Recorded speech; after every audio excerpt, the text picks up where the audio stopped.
Today, we're gonna do an informal product review talking about this surge protector that we've been using for about 1.5 years.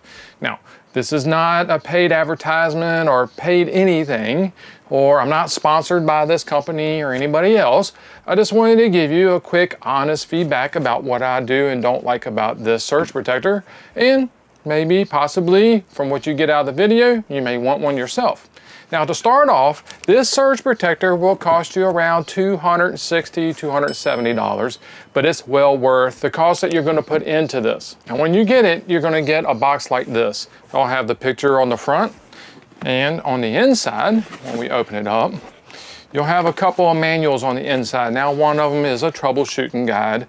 It has error codes and stuff like that on the inside, so if the display, which we'll show you in just a second, has an error code on it, you can reference it back to know what to troubleshoot.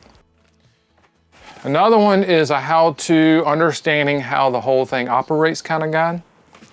Then on the inside itself is the surge protector. Now, the surge protector will have on the face a couple of different things for information. One will be that it is powered on. So there's a light right here that will come on when you plug it into the campground or wherever you're going to plug it into. And then on the bottom, it'll say caution when flashing. If this is flashing, then there's something wrong and you need to look at the display to see what's going on. And then on the bottom it says surge. If this light comes on, it means that you're not having any surge protection, and you can reference the manual on how to troubleshoot that. Now, overall, this is about 21 inches long, and on one end, you have where you plug it in. Now, mine is a 30 amp, but you can also get a 50 amp one also. And on the other side is where you plug your RV into. Now, on the display itself, which is right here at the top, the display will tell you how many amps you're pulling. Means you're plugged into your camper, you start turning things on and the amps will go up. It'll tell you how many that you're actually using, and it'll tell you the volts coming in. Now, this model here, if it drops below 102 volts for longer than 8 seconds, it will turn itself off. Now, this is kind of how volts and amps work. You're supposed to have about 120 volts. If you start dropping in voltage, your amperage goes up, just how it works. I don't know the math and electricity, I just know that's how it works. But it will protect you if you start dropping too low in voltage, making your amps go up. Amps means heat, heat means bad. So it'll protect you from that also. Now, for all of you out there that have used surge protectors, you know that they're hard to get unplugged. Well, this one comes with a little handle right here. Bloop, pops out so that you can hook onto the handle here. You can hook onto the plug that you're plugged into and pull them apart. Also on this end, same way. You got this little handle, flops down. You grab it right here and you can pull your plugs apart. Makes it a lot easier to pull things apart.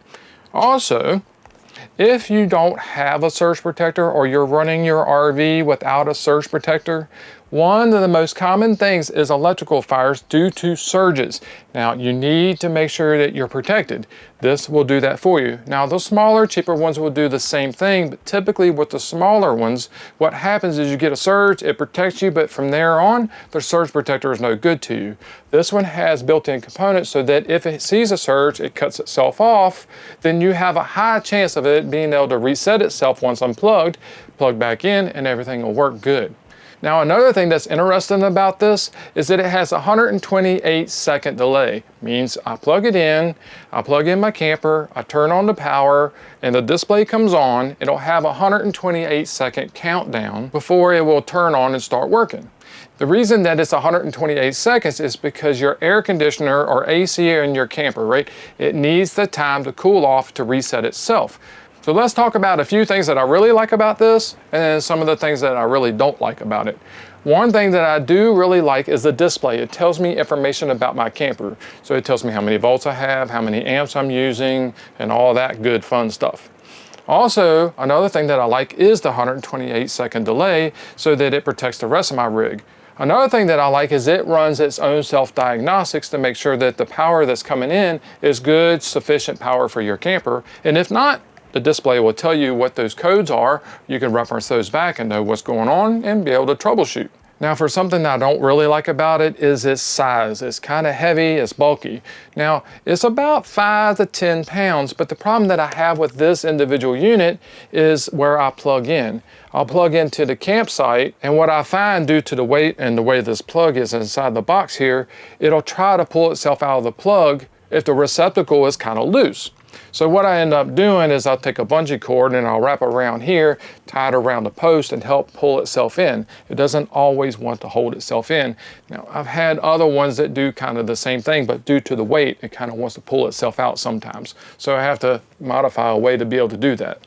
Another thing that I don't really care for is it didn't come with a way that I can lock it to the post that it's plugged into.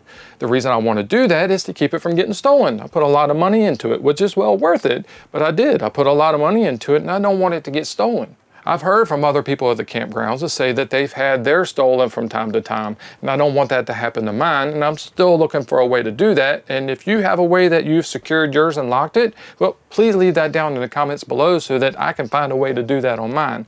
So with all that being said, would I suggest this to any of you? Well, absolutely I would. Now, I know it is kind of costly, but the protection that you're getting and the information that you get from the display is well worth the price. Now, this is made by a company called SouthWire, and it's called a Surge Guard. I have looked it up, and we've had this for about 1.5 years, and they have recently gone to a different model, which I'll leave in the description down below, and I'll also show it right up here. It's a different looking model, but it still has the same internals, and it does the same thing.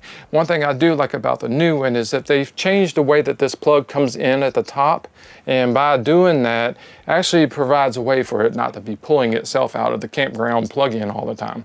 Now, if you're out camping in your RV and you don't have a surge protector, you need to get one.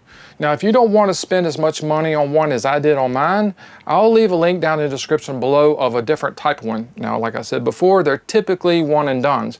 If you have a surge, it messes it up, and then you have to go get another one.